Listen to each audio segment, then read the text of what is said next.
So, Celine and Ego, many thanks for inviting me for this talk. I hope the technique will work. I'm glad to be virtually back in Belo Horizonte, where I've been in last September for a workshop and presenting the same topic. This is a co-authored paper with Larissa Mühlich, who also works at the Freie Universität Berlin, and she also at the same time works at the German Ministry for International Cooperation. So this is a somehow policy-related paper. We come from an agenda of working on South monetary and financial cooperation, where we did a series of work in part also together with UNCTAD. And this now is a paper where we try to find out the role of regional financial arrangements in provision of emergency finance, especially since the global crisis. Okay.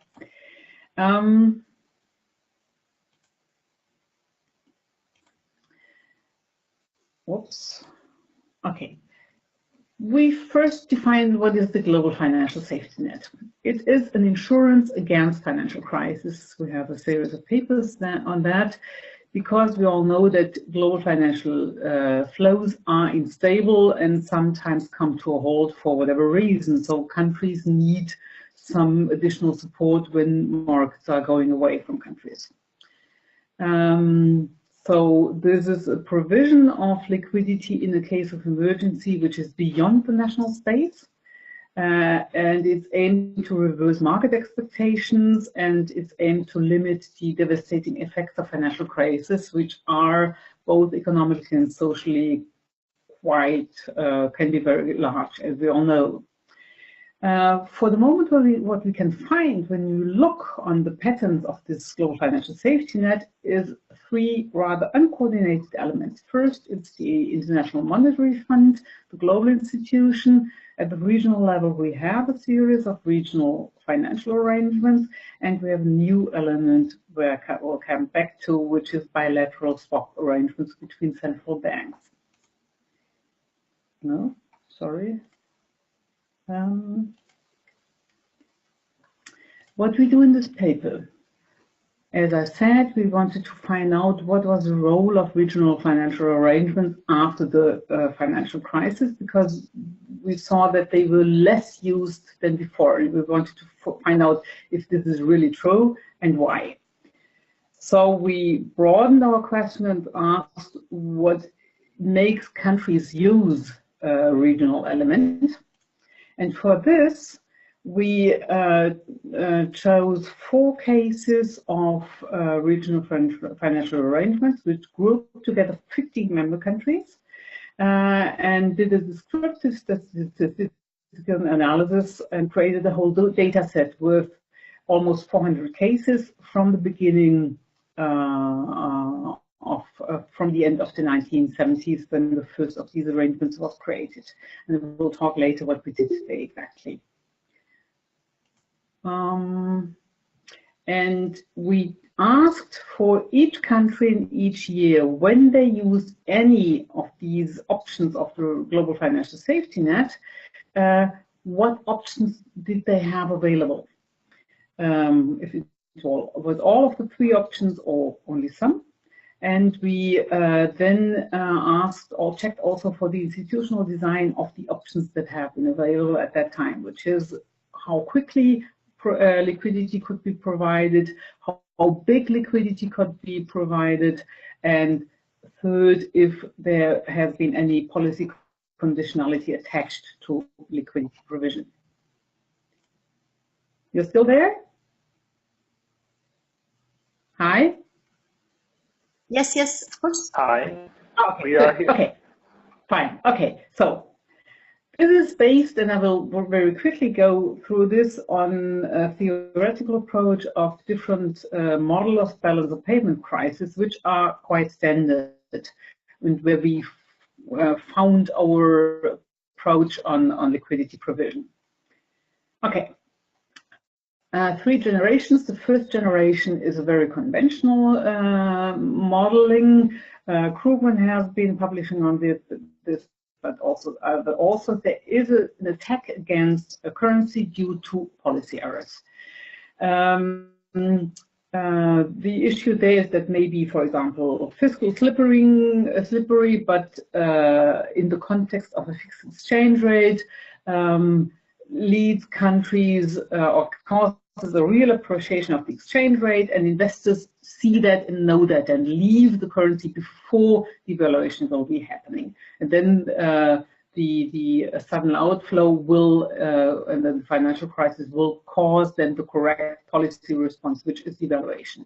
Much more interesting is the second generation of so-called multiple equilibria, which has been founded by Oxford and others, where there exist multiple expectations which are rational at the side of investors, where a country can be in a rather good or stable shape, and it's worth to hold investments in a certain currency, but at the same time there's mixed information, and there may be some doubts around that country about the feasibility of paying back debt, etc., etc.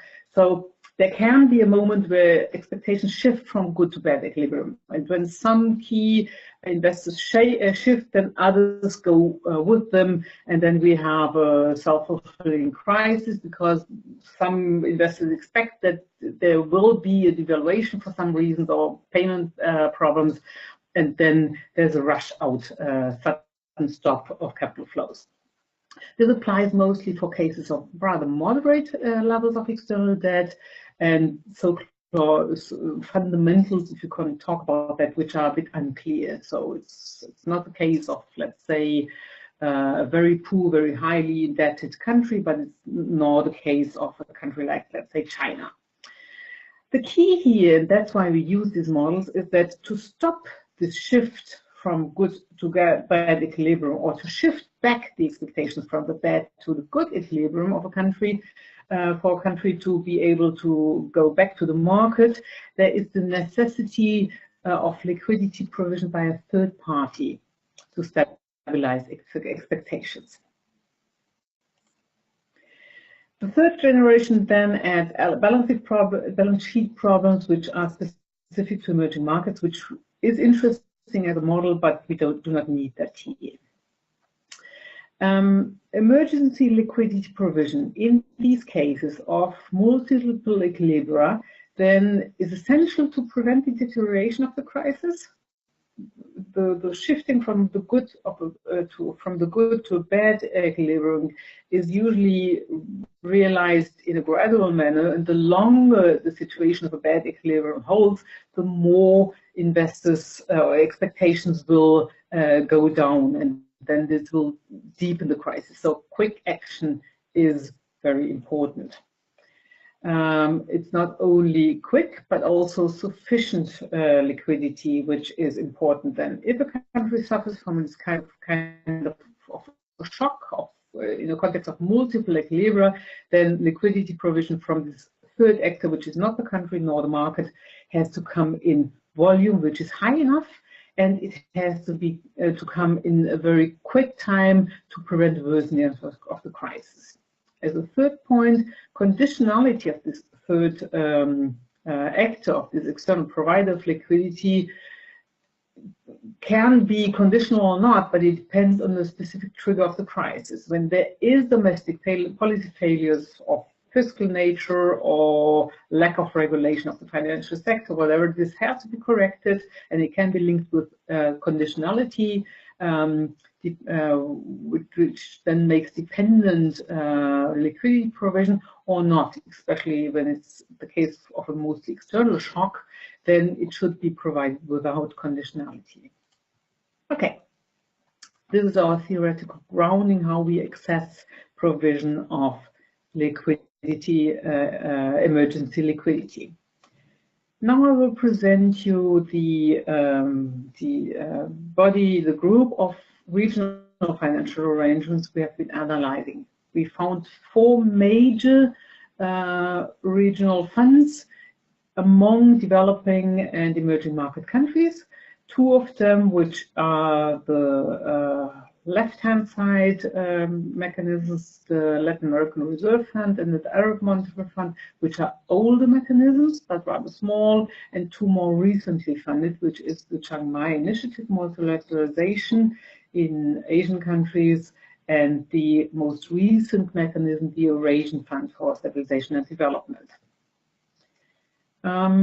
When we go through them, we see that the Fondo Latinoamericano de Reservas was founded in the end of the 70s, has 8 member countries, 2 of them, or 2.5, rather big, and then a group of very small countries, Bolivia, Ecuador, Paraguay, etc., and brings together not a very big share amount of money, which is 3.6 billion US dollar.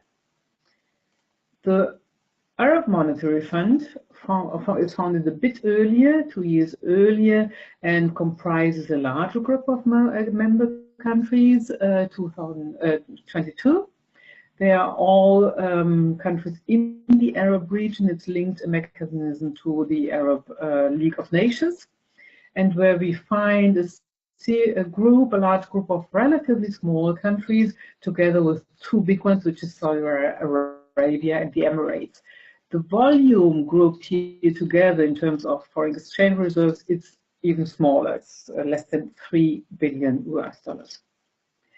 Then we have a more recent mechanism, Chiang Mai, and then later the Chiang Mai Initiative Multilateralization, which has been created by the Asian countries as a reaction to the so-called East Asian crisis of the end of the 90s, where we have 13 member countries. Among these, one very big country, which is China in terms of GDP, plus 2 also bigger countries, Japan and South Korea, which is the plus 3 of the ASEAN group, plus the other ASEAN members. And here you see the volume group together here is much bigger than in the older initiatives, in the more longer-standing initiatives. The last case is the so-called Eurasian Fund for Stabilization and Development, which has been created in 2009 in the wake of the global financial crisis, where we have a group of countries which belong to the former Soviet Union, Russia being here clearly the biggest country among these, and then 5 other neighboring and smaller countries, which for this rather small, much smaller share economic space here, still groups a not so small amount of money together, more than 8 billion US dollars. Okay, our data analysis shows that first, the use of these different 3 levels of the global financial safety net. When we include these 4 mechanisms for the whole period of their working, so from 96, the Arab Monetary Fund, from 69, from 66, and from 70, sorry, I'm totally confused with the number. From 76, the Arab Monetary Fund, from 2000 on Chiang Mai, etc., we see that in terms of numbers of drawing on elements, the regional funds have been very much in use during the 80s, still in the 90s, and still continuing in use until the very recent years. And we see that the IMF has been in use over all this time period with variance. And third, we see that the swap elements are more recent elements. The swap arrangements are a much more recent element of the global financial safety net. When we look on the volume provided by each of these elements, the picture is totally different. We see that the red axis, regional funds, played all this time a minor role, a very minor role, even in the 80s, the heydays of the 2 more older mechanisms. Disbursements in most cases by the IMF were higher. But then we see that swaps have taken over, and they have taken over extremely the field of liquidity provision in this global financial safety net. If you take into account that swaps are measured by the right scale, so that we see that swaps, if we take into account the whole period, account for more than 90% in terms of volume provision within the global financial safety net. So a big new in game.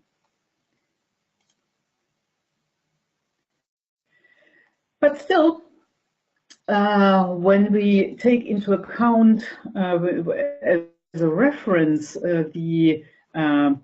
the quota of countries at the IMF as a reference, which could be seen as sufficient in terms of liquidity provision for countries in trouble, we see that we have 1/3 of our 50 RFA members which could find sufficient liquidity in their regional funds. So it's not that the fund is too small for all countries.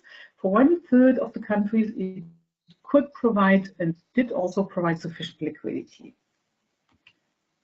Yes.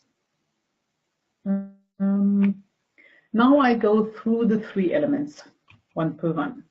When we analyze the case of the IMF, we see that there was a declining use after 2008. It was used not constant, not at the same level, but constantly over this period. But after the financial crisis, has been less in use, despite its significant reforms the IMF has been undertaking since the end of the 90s or beginning of the 2000s. The speed of lending has been increased. The volume has been increased 4 times over the last 15 years, and there have been created funding lines which come without or with prior conditionality. But still, after the crisis, the IMF has been used less than before. When we compare the IMF with the other elements of the global net, we see that even if the IMF has really forced itself to increase its lending volume, swaps are much bigger than the IMF. The IMF has tried to overhaul its lending conditionalities also in time, but still it's slower than regional financial arrangements and swaps. And in terms of conditionalities, the creation of these new facilities with so-called ex-ante conditionality, where countries can draw on liquidity by the IMF without having to agree on a number of conditions to get to access IMF funding. Only 2 of our countries asked for these new facilities. So we find that we can see that, as it is called in the literature, this so-called stigma effect applies of IMF lending applies also to our group of countries.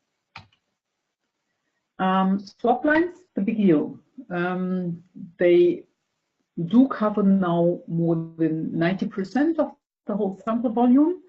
But what you see is that this is nothing which covers the globe in a regular manner. These bilateral swaps between central banks show a pattern which is very scattered at the regional, at the structural level. It is that only it is formally bilateral swap arrangements, but in fact we have a small number of central banks in good shape in terms of bolstered with foreign exchange reserves, which are demanded by other countries, which is the Federal Reserve, the European Central Bank, the Japanese Central Bank, and the Chinese Central Bank, which have been offering a large number of bilateral swaps to the emerging markets and developing countries. the discretionary policy tool is very difficult to access even information on these. Central banks do that when they are interested in, and analysis from Eisenman and others show that the offering of this kind of swaps depends very much on the interest of the stronger central bank regarding trade and financial ties with another countries of a country of this strong country. China is the country which most offers these swaps, followed by the US, Japan, the Euro, and South Korea. And China, especially China, is concentrating its network of bilateral swaps in Southeast Asia.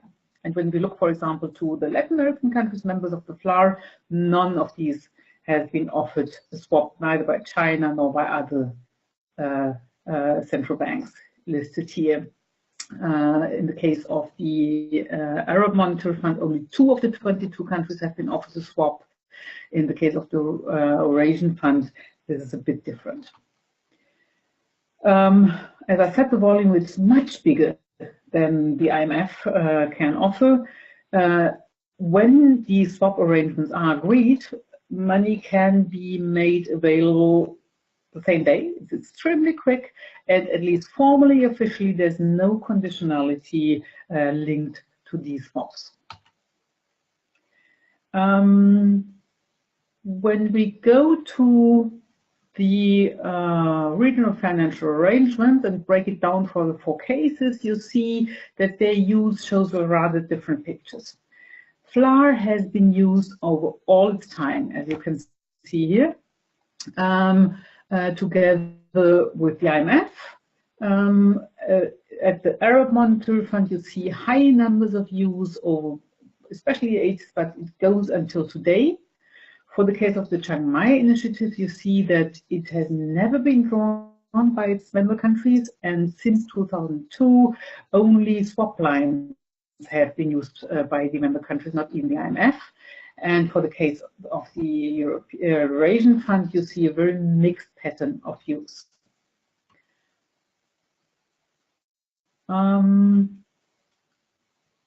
They still, when we look at all the cases, are very frequently demanded, even after the financial crisis. A third number of demands comes towards the regional mechanisms.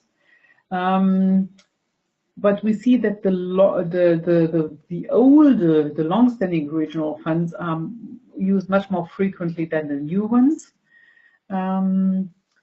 And that their volume is small, but still, as you could see in the distribution of the member countries, there are in all of the 4 cases is a mixture of small and bigger member countries. And for the smaller member countries, often these funds can provide sufficient liquidity compared with the IMF. Overall, it's 1/3 of member countries which is covered by sufficient liquidity by its regional mechanisms. They can be very quick, all of them, but when you come to the point of conditionality, we see huge variety. The FLAR is the only mechanism which provides de facto non-conditional lending, but still, in its more than 40 years of existence, has been repaid always 100% by its members, which Ocampo and others call a sense of brotherhood, that no country never wanted to fail on this neighborhood mechanism. The Arab Monetary Fund comes again together in its use with regional conditionality, sometimes linked with IMF conditionality, and countries often have been using the Arab Monetary Fund in parallel with the IMF. The Chiang Mai initiative, and this is what seems to be one of its main explanations for its non-use, has attached to its use of more than 30% of quota, the existence of an IMF arrangement. So countries cannot access the Chiang Mai initiative funds when they do not have in place IMF conditionality. So it seems to be an incomplete mechanism in terms of regional governance. The Eurasian Fund does attach conditionality by itself, and there is a case where a country did not comply with this conditionality of the Eurasian Fund, so a tranche of liquidity provision was delayed. So it seems to be strong enforcement in this case. Huge variety. When we come to the volume agreements, again, we see here the huge variety. You see in the case of the FLAR. Oops, let me shift my mouse. You see in the case of the FLAR, there are years where the volume provision was bigger in the case of FLAR, from FLAR than from the IMF these years, for example, but still the IMF is being used here also. The case of the AMF shows that volume disbursement of the AMF, the regional body, is very small compared to the IMF, but still it's very often used. And there is an appearance of swaps in the late years, but only in the late years, while the regional mechanism is being used the whole time and provides liquidity the whole time. Chiang Mai, we see here the volume of IMF disbursement is very small, but the volume of swap lines is very high. While in the case of the AFSD, we see that volumes of the IMF and the AFSD are not so far away from each other, and swaps in some cases are small, only one case of a bigger swap. Okay, now I come to my conclusion. We see that regional funds have a role, and they adapted over time to shifting global conditions. The new arrangements are bigger than the longer standing arrangements, but still they are the smallest element of the global financial safety net. When we look to the FLAR, and this is also discussed in the literature, it has not changed. There was the demand of some member countries to expand its volume. There was a demand for Brazil to enter the mechanism, but this has not happened. So it remains active, it remains in place, but it's a small mechanism. The use of these regional funds. We see that in some cases it has substituted the IMF, especially in the case of FLAR. There are smaller member countries, Bolivia and Ecuador, for example, which various times have drawn on the FLAR instead of drawing of the IMF. But this is the only case. We see the Arab Monetary Fund in the other cases that it has been much more a complement than a substitute of the IMF. Something which springs in our eye is that the intra-regional asymmetry of these regional funds is a dilemma. At the same time, at the one side, it's vital for a regional fund to have some bigger members, because then the volume provision can be sufficient for smaller member countries. This, for example, is the case of FLAR, where half of the members find enough volume, but at the same time we can see, and this might be the case of the Chiang Mai initiative, that a strong asymmetry or hierarchy between countries, some very big countries, member countries, being grouped up with a larger group of small countries may create obstacles in terms of formulation of conditionality at the regional level, where some rivalry in the case of Chiang Mai among these big member countries and a lack of trust among these may also hinder the use of the regional mechanisms. And now my last slide. We saw, and I did not go into this very intensely, but we did another paper where we looked more closely to the governance mechanisms of these four arrangements. They are very different when you look very much closely to them. The way they deal with conditionality, the way they group with the member countries, the patterns member countries use, etc. It seems that institutions have adopted very much to the regional necessities and demands of member countries, which is great, which Alain Grabel in another paper called productive incoherence. We have a mixed pattern of very different institutions popping up, adapting over time, not mainstreaming, not being the same, and this produced some productive incoherence, which is good. Complexity of governance mechanisms has to be into account. You have to have a close look to this, but it also shows that regions find their ways to deal with their common problems. But the downside of this, of our analysis, shows that there have emerged enormous new inequalities, and we can divide the provision of security of the global financial safety net in 3 groups among our 50 member groups of these 4 regional arrangements. There are these very small regional members which can slip beyond the protection of their regional body. Wonderful. There are a small group of countries which receive enormous bilateral swaps, which seem to be the best option because there's no conditionality linked to them. They're very quick and they're extremely big, but these are mostly Asian countries and some Eurasian countries. It very much depends on China's interests and the other countries' interests. And the rest has the rest. It's the IMF. This goes for all Latin American countries, except the very small ones, the big Latin American countries, most of the Arab Monetary Fund member countries, etc. So, many thanks.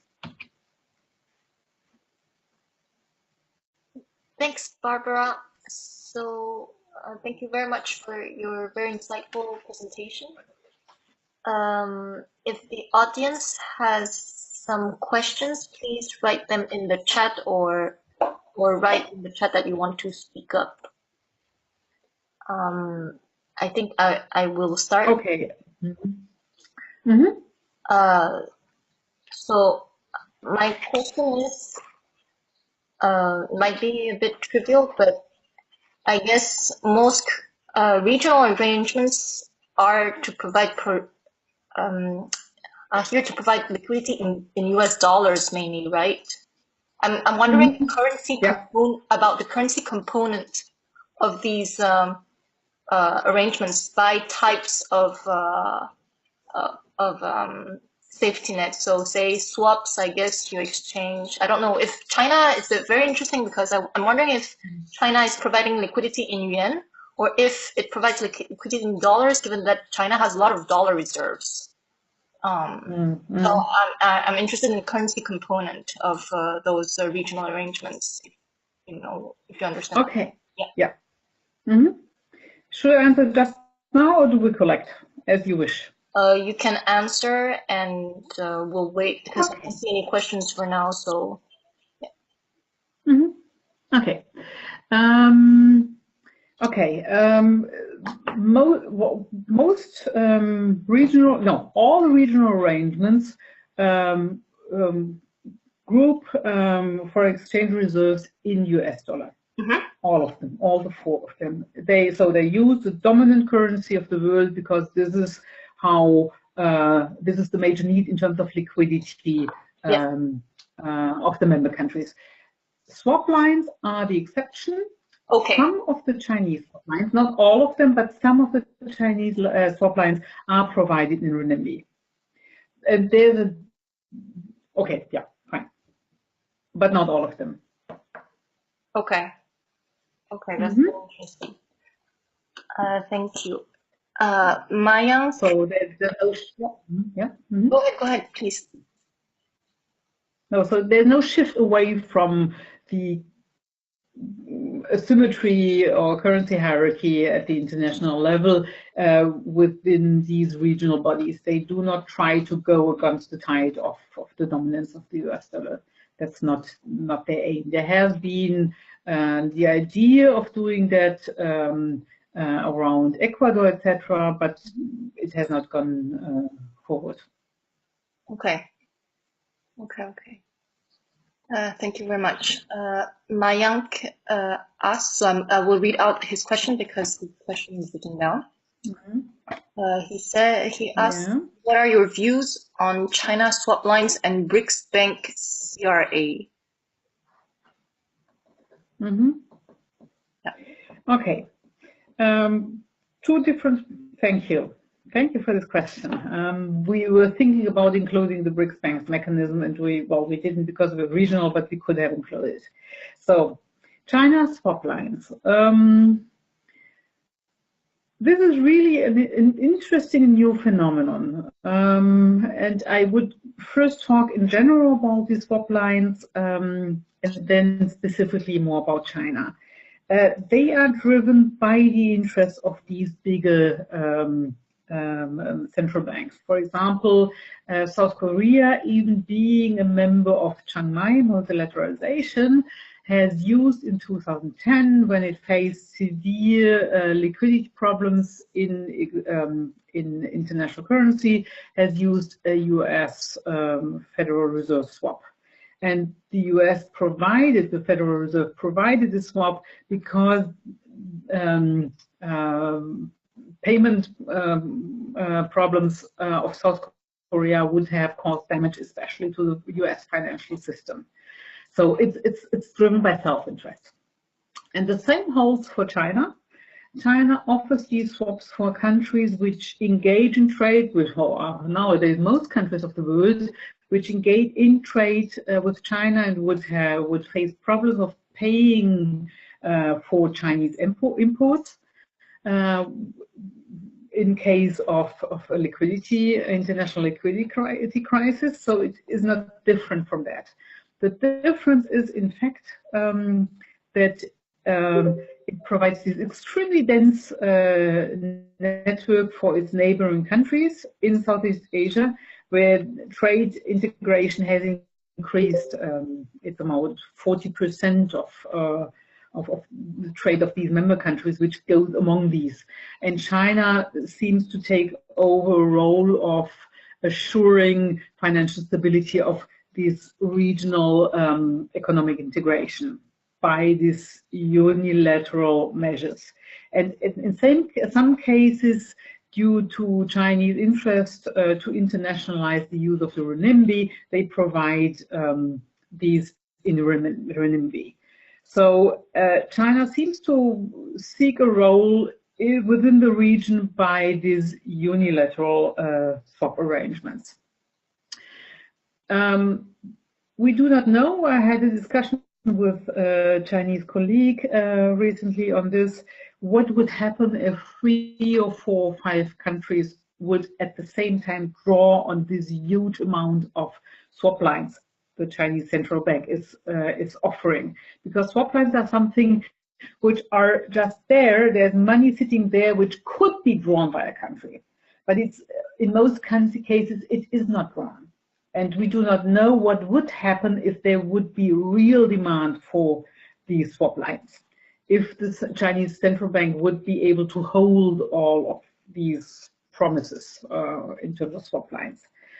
That's the one issue. And the second issue is that China with this seems to compete with the regional mechanism where itself participates, which is Chiang Mai. The case,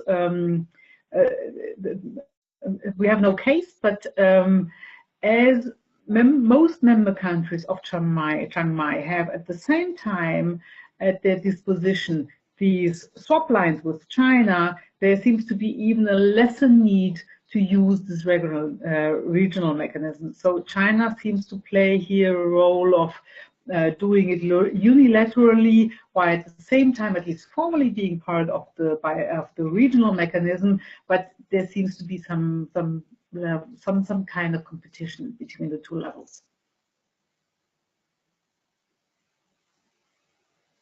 Okay, thanks a lot. Any other questions or comments?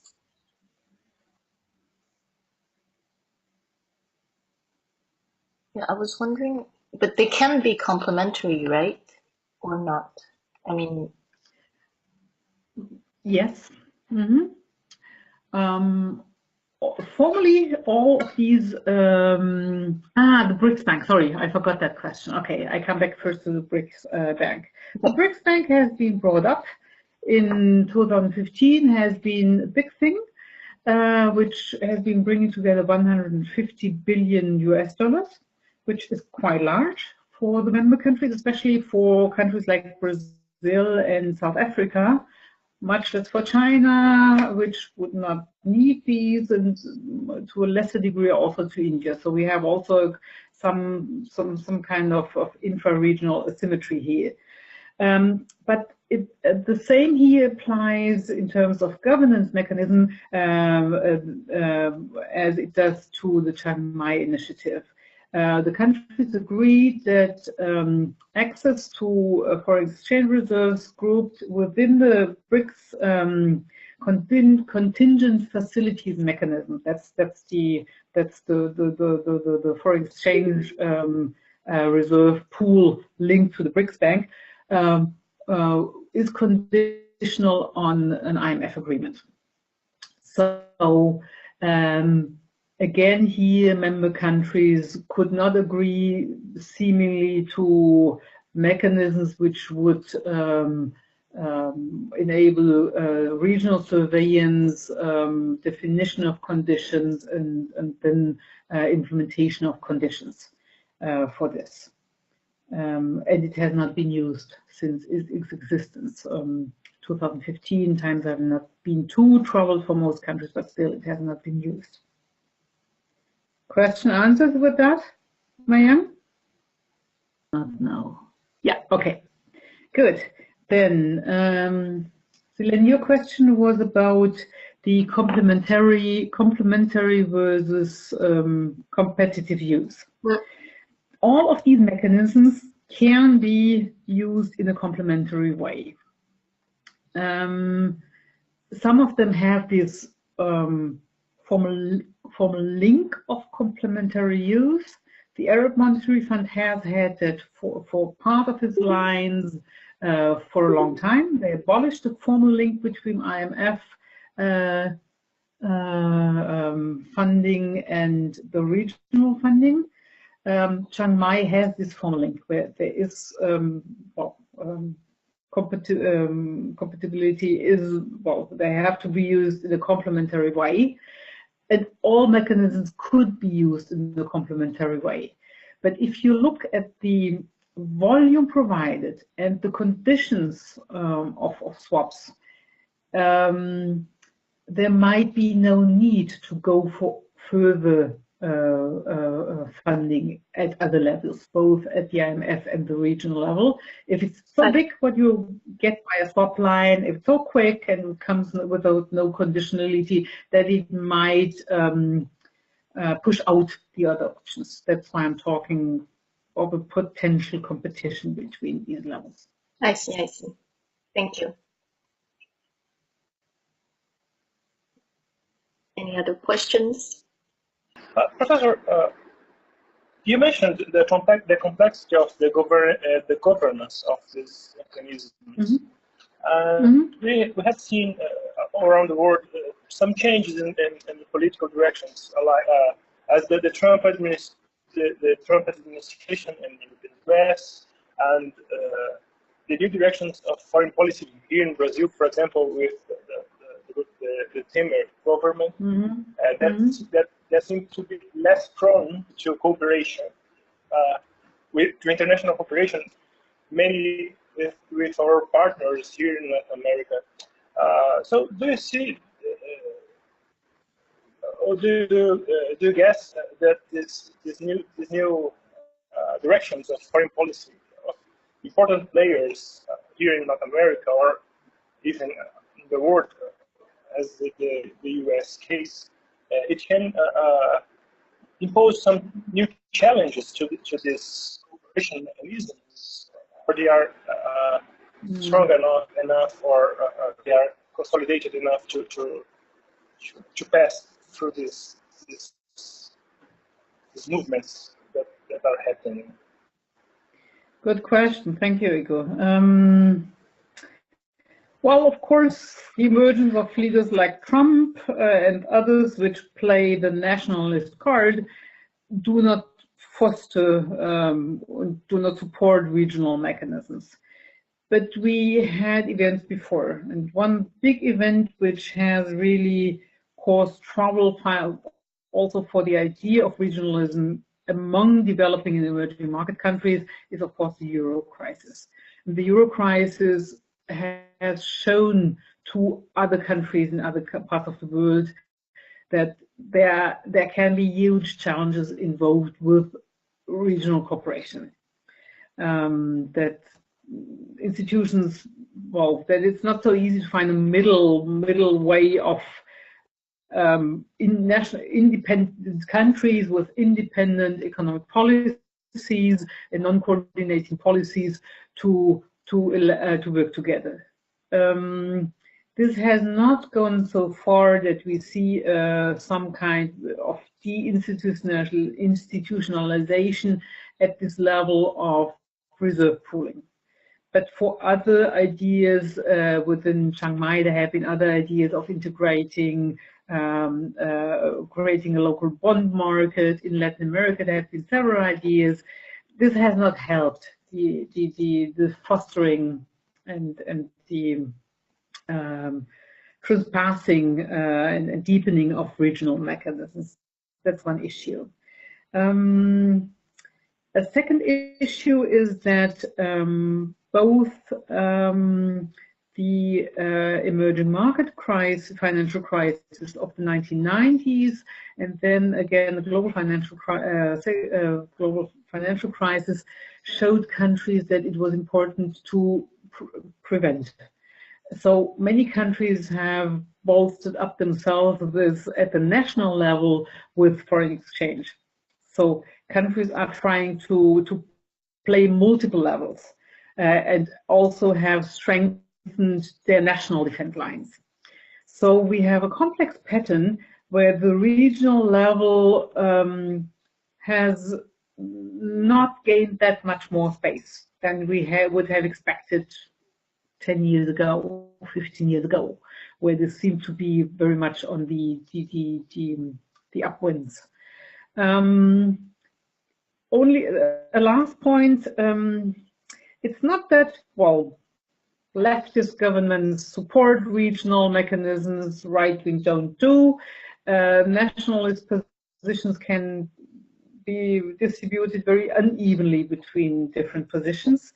For example, for the case of Brazil, it was already Dilma, the second PT president, who kind of abandoned the regional agenda. Within Latin America, she abandoned also the South agenda regarding cooperation with African countries. And the only mechanism Dilma pushed forward was the BRICS Bank and the BRICS contingency, emergent contingency fund. So it's not that easy to say it's only the right thing who draw back. And we have always, well, this regional ideas always seem to bounce back forward and backward. Today, there was the first day of preliminary conclusions of negotiations of a coalition in Germany between the Social Democrats and the Christian Democrats, and they very much strengthened the idea of going back to Europe and re-strengthening from the German side the European Union and the Euro area. So it's not all regional mechanisms which seem to be on the downside from all areas.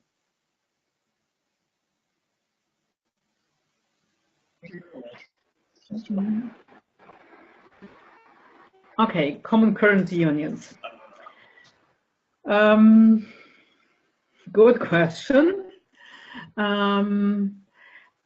I started my research agenda on common currency areas quite a long time ago, well, 15 years ago, with the idea that especially large emerging markets, but also smaller developing countries, could maybe strengthen the position of their own currency in the global market by joining larger spaces, by creating common currencies. That was the idea, based on the empirical findings of Eichengreen and Hausmann and others, the so-called original sin, which you probably are familiar with. It became clear that only bigger countries with bigger currencies dominate the world market in financial terms, and smaller countries are not able to borrow abroad in their own currency, which causes specific vulnerabilities to these. So the logic idea would be to expand currency spaces by creating common currencies in the South also. Since we see the mess of the euro crisis, where a mixture of very strict fiscal rules, but a non-final coordination of fiscal policies, and the lack of a common anti-cyclical fiscal policy, plus this long discussion how far the European Central Bank should provide liquidity as a lender of last resort to member states and public bonds, showed that the institutional setting of a common currency with independent national states is a very delicate issue, and that it's not so easy to find a point of equilibrium in terms of governance mechanisms. It's clear that at the euro, within the euro area, we have not found yet a good equilibrium in terms of governance mechanisms. They're still lacking centralized, or at least partially centralized fiscal policy, where one instance could do counter-cyclical fiscal policy. And we see in the prolonged crisis of the southern European countries what the lack of such a counter-cyclical fiscal institution does produce in terms of loss of economic growth and social overhaul. And well, okay, so Europe is not a regional arrangement which can provide very good examples to the rest of the world. So I think it would be possible to create a common currency without going the same way as the euro did in terms of strict or the attempt of strict enforcement of fiscal rules. I think there could be the creation of common currencies without that straitjacket of the euro, but it's not an easy thing. It's a challenge in terms of policy coordination, and countries should understand that very well before engaging in that.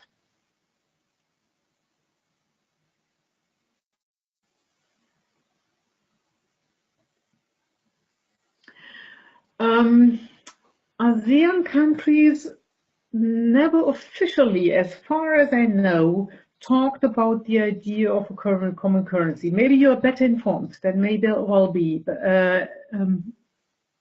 AEC, sorry, I don't get that point.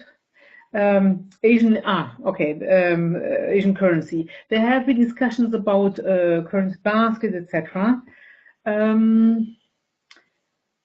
But they have not gone, the ASEAN Economic Community. There have been some talks, but they have never gone very long. It has been much more an academic discussion, as far as I know, than a real discussion.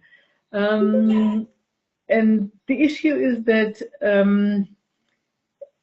for example, if you compare Latin America with the ASEAN countries, they are much more informally but de facto coordinated in terms of economic policies, especially regarding exchange rate policies, than Latin American economies, which would provide an easier ground for common currency, which takes a long time, as we saw in the case of Europe.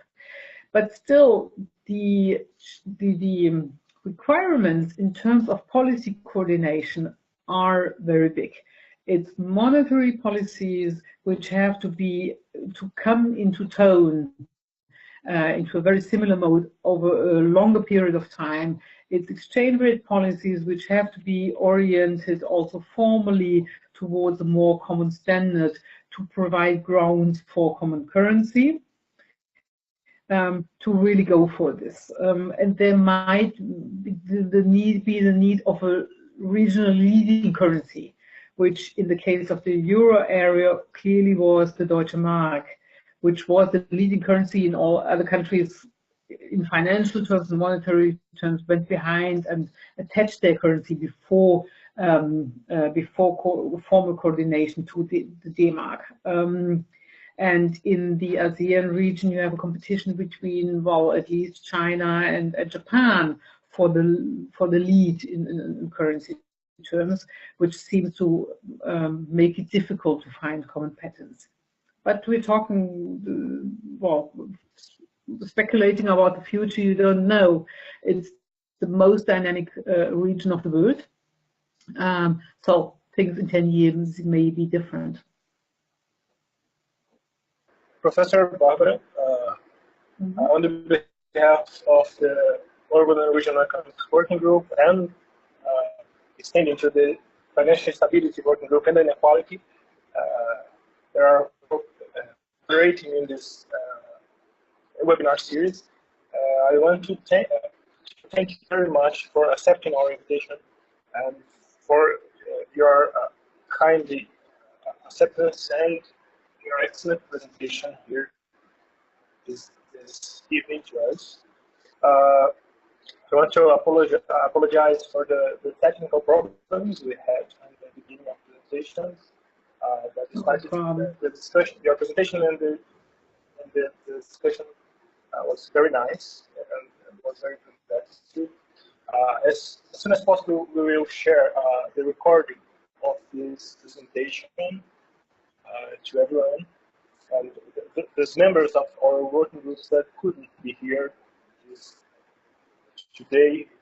We'll watch it for sure. So thank you very much. Yes, thank you. Celine and Igor, many thanks for inviting me. It was fun to discuss. That was my first experience with this technology, and I'm impressed how it works after some initial problems. And many thanks for inviting me to participate in your discussion groups. I hope I could provide some fruitful inputs. The working paper is available on this topic. I think you have it. If not, I can send it to you. Thank you for letting me in to your group. Have good discussions in the next weeks.